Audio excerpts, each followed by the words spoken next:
بۆقسەکردنی زیاتر لە باردەی سەردانی سەرکۆسیرانی عێراق بۆ چاران گفتوگۆ لەگەڵ بەڕێز عەلی عەبدولزەهرە شارەزای سیاسی دەکەین کە لە بەغدا و لەگەڵماندا.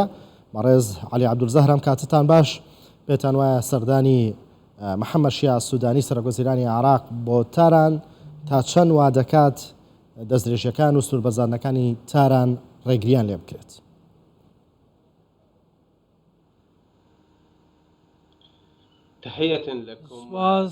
سڵاو ڕێزم بۆ ئێوەیە لە سەرەتا ئەم سەردانە پرۆتۆکالیە سەرۆک وەزیران هەر کاتێک کەسێک وەکو سەرۆک وەزیران دەست بەکار دەبێت لە عێراقدا هەڵدەستێت بە سەردانکردنی چەند وڵاتانی دراوسێ بە شێوەیەکی سەرەکی بەڕێز سوودانی لە ئوردون دەستی پێکرد پاشان چوە کوێت بەیانیش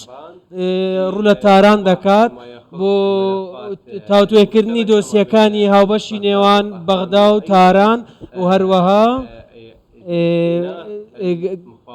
دەستپێکردنەوەی دانوستانەکانی سعودیە و ئێران بە نێوەندگیری عێراق لە دوایەوەی کە حکوومەتەکەی پێشتر سەرۆک وەزیران پێشتر بەڕێز کازمی توانی دانوستانەکان بە شێوەیەکی باش دەست پێ بکات لە نێوانە دوو وڵاتەدا کە کێشەیان لە نێواندا بەڕێز سوودانی دەوێت ئەو دانوستانانە دووبارە دەست پێ بکاتەوە لە خاکی عێراق بۆ ئەوەی پارێزگاری لە دانوستانەکان بکرێت. هەروەها دۆسیەی هێرشەکانی ئێرانی ئەم دواییانە دووبارە دەست پێ دەکاتەوە، باز لە دۆسیەکەش دەکرێت و هەروەها کە زۆر بەجددیەوە بوونی نەبووە بۆ هەروە ئەو کۆبوونەوەیش کە ڕێکخرا لەلایەن هاوپەیمانی ئیدارەی دەوڵە چەند کاتێک لەمەوبەر لە کاتێکی زۆر گرنگیش ئەنجامدرا بەر لە گەشتەکەی بەڕێز سوودانی بۆ تاران ئەم کۆبوونەوەیە کاری جددی لەسەر باسی لەسەر ئەو بردومانەی ئێران کرد و هەروە باسی لە بردومانەکانی تورکیای کرد بۆ سەر خاکی هەرێمی کوردستان، بەڵام بەیاننامەکە ئاشکرا بوو کە هەوڵیان داوە هاوسەنگیەک دروست بکەن لە نێوان بردومانەکانی ئێران و هێرشەکانیش کە ئێران ناوچەکانی ناو خاکی عێراق بە ئامانز دەکرێت. ئەو مستەڵەحەی بەکاریان هێناوە وەکو ئەوەی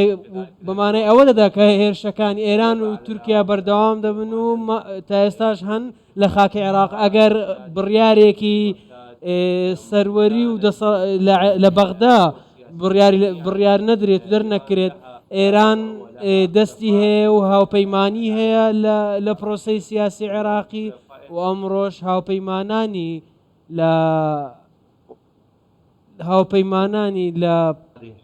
لە حکوومەتە و هەروە ناتوانێت قەرار بڕیارەکە یەکلاکەرەوە نابێت سەبارەت بەو دۆسیە و هێزە چەکداریەکان ئەو یان پارتە ئۆپۆزیسیەکانی ئێران لە ناوچەکان دەمێنەوە. بەڵێ کەوا بێت بەشێک لە سەردانەکە پێوەست دەبێت بە پرسی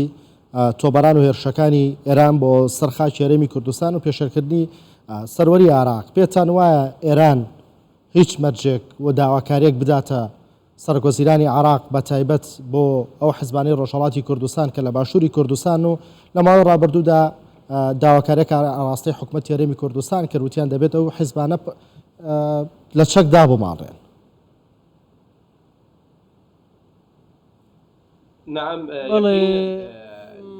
لە ڕاستیدا ئاجندای ئێرانی زۆر ئاشکرایە لەم دۆسیەدا. ئێران باس لەوە دەکات کە گرنگە بەڵکو شەرتی سەرەکی ئێران لەم دۆسیەدا کە چەک لەم هێزانە دابماڵدرێت و چەکیان لێ بسێندرێت کە ئێستا لە ناوچەکانی هەرێمی کوردستاندا بوونیان هەیە. تاران هەوڵ دەدات ئەم هێزە ئۆپۆزیسیۆنانە لاواز بکات بە تایبەت پارتە کوردیەکان کە ئێستا بەشێکی زۆری سەرکردایەتیەکان و ڕێکخراوەکانیان لە هەرێمی کوردستاندا بوونیان هەیە. ئێران مەرجی سەرەکی ئەوەیە کە دەربکرێن چەکیان لەدا بمەڵێت. لەگەڵ مجاهیدینی ئەشرەفیش باسی لەوە کردووە لە ماوەیەک بەر لەمەوبەر کە هەوڵ دەدەن لە سەربازگەیەک گەمارۆ بدرێن پاشان بۆ دەروی عێراق دەربکرێن. ئێران ئەوە مەرجی سەرەکیتی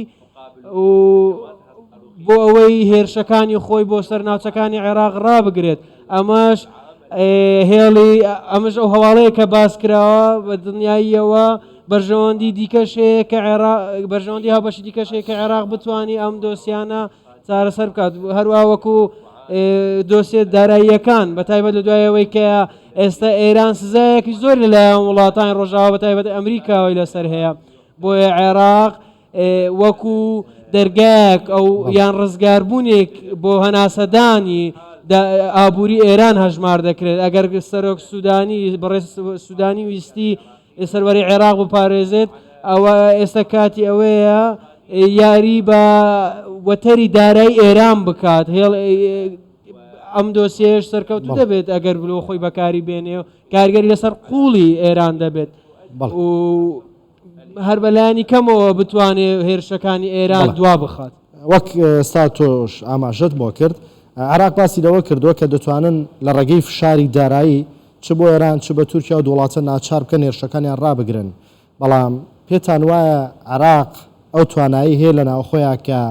ئامادە بێت سنوورەکانی لەگەڵ ئەو وڵاتە داخایان فشاری داراییان بخاتە سەر ئەو توانایی هەیە حکوومەتی عێراق